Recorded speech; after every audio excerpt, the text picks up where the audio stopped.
Dear students, today in the class of web technology, we will study about the HTML forms. HTML में जो भी हम forms create करते हैं HTML के थ्रू, फॉर्म्स जानते ही होंगे आपने ऑनलाइन फॉर्म्स कई सारे फिल किए होंगे, चाहे जॉब के लिए अप्लाई किया हो, चाहे किसी की प्रोसेस के लिए अप्लाई किया हो।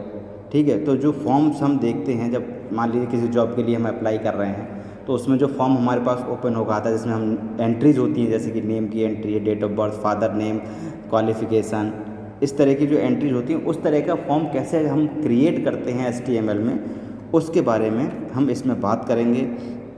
ठीक है, कि HTML में हम फॉर्म कैसे क्रिएट करते हैं, कैसे हम पासवर्ड और यूज़र ID का बॉक्स बना सकते हैं, कैसे हम टेक्स्ट बॉक्स बना सकते हैं, कैसे हम बटन्स, चेक बॉक्स, इन सब का यूज कर सकते हैं। ये सारी चीज़ें हम इसमें देखेंगे। Form serve two purposes, form दो पर्पज़ को सर्व करते हैं। पहला पर्पज़ कलेक्टिंग इन्फॉर्मेशन, यानी कि इन्फॉर्मेशन कलेक्ट करने के लिए। मान लीजिए किसी फॉर्म को हमने बनाया, तो इन्फॉर्मेशन कलेक्ट करने के आधार पर भी हम फॉर्म बनाते हैं। जैसे कि हम जॉब अप्लाई करते हैं, तो उसमें हमारी इन्फॉर्मेशन ही तो कलेक्ट होती है कि क्वालिफ़िकेशन क्या है, डेट ऑफ बर्थ क्या है, और जो जॉब हम अप्लाई कर रहे हैं उसके अकॉर्डिंग हम हैं या नहीं है। तो इन्फॉर्मेशन कलेक्टिंग के लिए फॉर्म हमारा सर्व होता है, पर्पज़ होता है उसका। और दूसरा होता है create interactive communication between the visitor and the web server. Collecting information purpose के लिए, और जो वेब सर्वर और विजिटर के बीच कम्युनिकेशन करने के लिए हम फॉर्म्स का डेवलपमेंट करते हैं। Form elements displayed in a browser allow user to enter information। जो फॉर्म के एलिमेंट हैं वो ब्राउज़र को अलाउ करते हैं, ब्राउज़र में डिस्प्ले होते हैं एलिमेंट, और जो यूज़र को अलाउ करते हैं कि वो अपनी इन्फॉर्मेशन एंटर कर सके। ठीक है, जब भी हम किसी फॉर्म को ओपन करेंगे वो किसी ब्राउज़र में ही ओपन होगा। ठीक है, तो ब्राउज़र क्या करता है, डिस्प्ले करता है फॉर्म के एलिमेंट को, और अलाउ करता है कि यूज़र उसमें अपनी इन्फॉर्मेशन एंटर कर सके, जो इन्फॉर्मेशन फॉर्म में उससे पूछी गई है। ठीक है, सेलेक्ट चेकबॉक्स, चेकबॉक्स को सेलेक्ट कर सकता है। जैसे कि मान लीजिए कास्ट का जो हमारा फॉर्म आता है, बॉक्स मतलब ऑप्शंस आता है कास्ट का। कास्ट जब भी आप कोई फॉर्म भरेंगे, जॉब के लिए अप्लाई करेंगे, तो कास्ट का ऑप्शन आता है। ठीक है, हैंडीकैप्ड हैं या नहीं है ये ऑप्शन आता है। तो इसके आगे चेक बॉक्स लगे होते हैं। ठीक है, रेडियो बटन्स लगे होते हैं, किसी को टिक करना होता है, किसी चेक बॉक्स को टिक करना होता है। ये सारी चीज़ें एंट्री हम यूज़र अपने अकॉर्डिंग फिल करता है। सेलेक्ट चेक बॉक्सेस, यानी चेक बॉक्स को सेलेक्ट कर सकते हैं, और रेडियो बटन्स को सेलेक्ट कर सकते हैं। Select items from the list, और जैसे मान लीजिए लिस्ट से कोई भी आइटम सेलेक्ट कर सकते हैं। मान लीजिए आपका एड्रेस जब पूछा जाता है, तो स्टेट की लिस्ट, जब स्टेट पे आप क्लिक करेंगे, स्क्रॉल में कई सारे जो स्टेट्स हैं, जितने भी स्टेट्स हैं वो सारे हमारे ओपन हो जाएंगे। फिर स्टेट सेलेक्ट करेंगे, स्टेट सेलेक्ट करने के बाद डिस्ट्रिक्ट का अगर आप चेक लिस्ट सेलेक्ट करेंगे लिस्ट, तो उसमें से हम जो डिस्ट्रिक्ट है उसे सेलेक्ट कर सकते हैं। यानी कि कुल मिला के हम ये कह सकते हैं फॉर्म में जितनी भी एंट्री हैं वो यूज़र को अलाउ करती हैं, जितने भी एलिमेंट है, कि वो अपनी इन्फॉर्मेशन उसमें फिल कर सके। Data entered into the form can be sent back to the server, और जो फॉर्म में डेटा एंटर हुआ किया जाता है वो server can be sent back to the server using submit button, और वो डेटा सर्वर के लिए भेजा जा सकता है जब हम सबमिट बटन पर क्लिक, एक सबमिट का ऑप्शन आता है। ठीक है, या नेक्स्ट या कंटिन्यू या सबमिट का ऑप्शन आएगा, तो क्या है, वो डेटा हमारा सर्वर के लिए सेंड किया जा रहा है। सर्वर स्टोर्स और मैनिपुलेट द डेटा, फिर सर्वर उस डेटा को स्टोर करेगा और मैनिपुलेट कर देगा।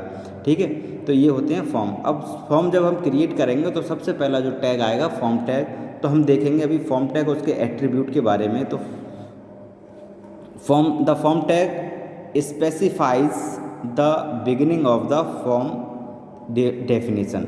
जो फॉर्म टैग है वो ये स्पेसिफाई करता है कि फॉर्म यहाँ से स्टार्ट हो गया है क्रिएट होना, या उसकी डेफिनेशन स्टार्ट हो गई है, फॉर्म की बिगिनिंग हो गई है, ये कह सकते हैं हम। The form tag closes the form, जो फॉर्म टैग है वो फॉर्म को क्लोजेज करता है within the opening and closing form tag. किसके अंदर, ओपनिंग और क्लोजिंग, यानी कि जो फॉर्म टैग है वो पेयर्ड टैग है, पेयर्ड, यानी कि इसका ओपनिंग टैग भी होगा फॉर्म टैग, और क्लोजिंग फॉर्म टैग भी होगा। Form elements are laid out using form control tag. Form के जो एलिमेंट्स हैं वो कंट्रोल टैग के द्वारा लेट आउट होते हैं। आइए देखते हैं कौन कौन से इसके एट्रीब्यूट हैं फॉर्म के और उनका क्या उद्देश्य है। एक्शन, फॉर्म के अंदर पहला एट्रीब्यूट आता है एक्शन। यूआरएल से हम डिफाइन करते हैं। तो specify the address to be use to carry out the action of the form. ठीक है, ये एड्रेस को स्पेसिफाई करता है जो कि फॉर्म के एक्शन को कैरी आउट करता है। ठीक है, उस एड्रेस को ये स्पेसिफाई करता है। मैं एक एग्जांपल बताऊंगा तो आपको आसानी समझ में आ जाएगी कि एक्शन किस तरीके से यूज होता है। ये सब थ्योरी कंप्लीट कराने के बाद मैं इसका एग्जांपल कराऊंगा।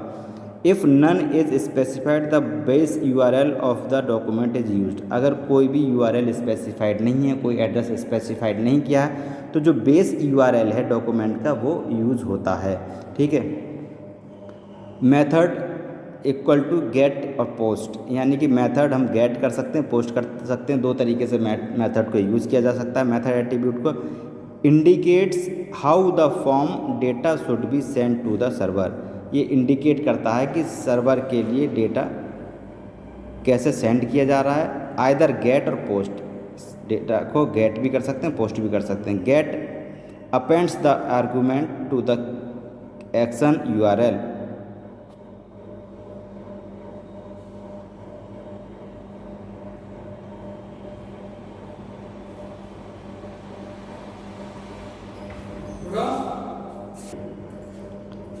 either get or post. Get appends the argument to the action URL and open it as if it were an anchor. Post means and data via HTTP post transaction। ठीक है, हम method के according data को server के लिए upload करें और वहाँ से चेक करें, ये सारी चीज़ें हम यूज़ कर सकते हैं। जब एग्जाम्पल में आप देखेंगे तो पता चल जाएगा कैसे यूज़ किया। नेम स्ट्रिंग, ये फॉर्म का नाम स्पेसिफाई करने के लिए इसे हम यूज़ करते हैं। ओके, अब हम बात करते हैं इनपुट टाइप की। ठीक है, the type can be text, checkbox, hidden image, password, radio, reset, submit और टेक्स्ट विच रिक्वायर इनपुट और यूज़र इंटरेक्शन। ठीक है, ये सारे ऑप्शन जो हैं, चाहे हिडन हो, चाहे टेक्स्ट हो, चाहे चेकबॉक्स हो, पासवर्ड हो, ये यूज़र की इंफॉर्मेशन या यूज़र से इंटरेक्ट होने के लिए यूज़ किए जाते हैं। तो इसका हम टैग और इसके डिस्क्रिप्शन के बारे में देखेंगे। सबसे पहला टैग है इनपुट टैग, ये सिंगल लाइन टेक्स्ट को स्पेसिफाइड करता है। Then radio tag, create a radio button similar to checkbox but radio button are set in a group with the same name given to each button, only one button in the group can be on. ठीक है, radio button में क्या होता है, कई सारे radio button हम provide कराते हैं, लेकिन सेम बटन, सेम नाम के, लेकिन एक ही बटन जो होगा रेडियो वो ऑन होता है। ठीक है, जिस पर हम क्लिक करते हैं। Click one turn off any other button, अगर एक को हम क्लिक करेंगे, दो को क्लिक करना चाहेंगे तो दूसरा ऑटोमेटिकली टर्न ऑफ हो जाएगा रेडियो बटन। ठीक है, टाइप चेकबॉक्स की बात करें तो checkbox two stated field select और अनसेलेक्टेड। चेकबॉक्स जैसे हम टिक मार्क जो चेकबॉक्स होता है, दो तरीके से यूज़ होता है, सेलेक्ट कर सकते हैं, उसे अनसेलेक्ट कर सकते हैं। ओके, देन टाइप पासवर्ड का वन लाइन टेक्स्ट फील्ड होता है ये, जिसमें हम पासवर्ड एंटर करते हैं। आपने कई बार एंटर किया हो किसी फॉर्म के अंदर, एस्ट्रिक के फॉर्म में पासवर्ड एंटर किया जाता है। Then hidden, use to pass data between the browser and web server and not visible to the user. ठीक है, ऐसा डेटा जो केवल सर्वर के बीच में का हो और ठीक है ब्राउज़र के बीच का हो, यूज़र उसे ना देख पाए, तो हम उसे हिडन टाइप से क्रिएट करेंगे। टाइप सबमिट की बात करें तो create a button which pass data to the URL specified in the form action parameter, it values parameter is displayed on the button. Type submit की बात करें, जब आप फॉर्म भरते हैं, कई बार आपने फॉर्म फिल किया होगा तो आपने देखा होगा कि जो सबमिट का बटन आता है, यानी कि जितनी भी एंट्रीज हमने इन्फॉर्मेशन अपनी दी है ब्राउज़र पर, उसे हम यूज़र सर्वर के लिए सेंड करें तो हम सबमिट बटन का यूज़ करते हैं। ओके, देन टाइप रीसेट का मतलब है create a button which reset, यानी clear all the field of form, जिससे कि अगर मान लीजिए हम क्लियर करना चाहें फॉर्म के सारे फील्ड्स को एक ही बटन से, तो हम रीसेट बटन के थ्रू उसे क्लियर कर सकते हैं। Okay, type button create a button other than submit reset और बटन। एक सबमिट और रीसेट का बटन क्रिएट करना, ये टाइप बटन का प्रोसेस है। एंड इमेज क्या है, किसी भी इमेज को हम क्रिएट कर सकते हैं सोर्स उसका प्रोवाइड करा के, ठीक है। अब कल इसके कुछ और एट्रीब्यूट हैं, उनके बारे में बात करेंगे, तो और एग्जाम्पल भी मैं बताऊंगा। आज हमने बात की, आप शुरू से देख लीजिए फॉर्म्स के बारे में। दो तरीके के फॉर्म होते हैं, कलेक्टिंग इन्फॉर्मेशन पर्पज़ से या फिर इंटरेक्शन, वेब ब्राउज़र और विजिटर के इंटरेक्शन के लिए, ठीक है। जो आप जॉब के लिए अप्लाई करते हैं वो फर्स्ट कैटेगरी में आते हैं, कलेक्टिंग इन्फॉर्मेशन फॉर्म के तक कैटेगरी में। उसके बाद फॉर्म टैग का हमने यहाँ पर यूज़ करेंगे। सबसे पहले जब भी हम फॉर्म बनाएंगे फॉर्म टैग का यूज़ करेंगे, और उसके बाद इसमें जो एट्रीब्यूट्स हैं हमारे एक्शन, मेथड, नेम, इनका यूज़ करेंगे। और फिर इनपुट टाइप, जो भी हमें फॉर्म में देना हो, चाहे इनपुट टाइप देना हो, रेडियो बटन बनाना हो, ठीक है, चेक बॉक्स बनाने हो, पासवर्ड बनाने हो, ये आप डिटेल में देखिए और ये इनके नोट्स बनाइए और फॉर्म क्रिएट करके देखिए। Password type hidden, check box बनाना हो, पासवर्ड या यूज़र आईडी पासवर्ड क्रिएट करना हो, हिडन जो भी ऑप्शंस हैं उन्हें, जैसे हिडन क्या होता है, वेब सर्वर और ब्राउज़र के बीच की कुछ डेटा ऐसा होता है जो हिडन होता है, उससे विजिबल करने, वो विजिबल नहीं होता है यूज़र के लिए, उसे पास करने के लिए ये यूज़ होता है। सबमिट बटन यानी जो भी इंफॉर्मेशन हमने दी है यूज़र के लिए, यूज़र ने जो इन्फॉर्मेशन दी है ब्राउज़र पर, उसे सबमिट करने के लिए यानी सर्वर तक भेजने के लिए हम सबमिट बटन का यूज़ करते हैं। देन रीसेट बटन, रीसेट का यानी सारे इन्फॉर्मेशन हमें क्लियर करनी हो तब हम रीसेट का यूज़ करते हैं। एंड टाइप बटन, जो सबमिट और रीसेट का बटन होता है उसे टाइप बटन भी कहते हैं। और इमेज, जब हमें इमेज इंसर्ट करनी हो। तो स्टूडेंट्स, आज के वीडियो लेक्चर में इतना ही। Okay, thank you. Next topic में नेक्स्ट वीडियो में बात करेंगे। Okay, thank you.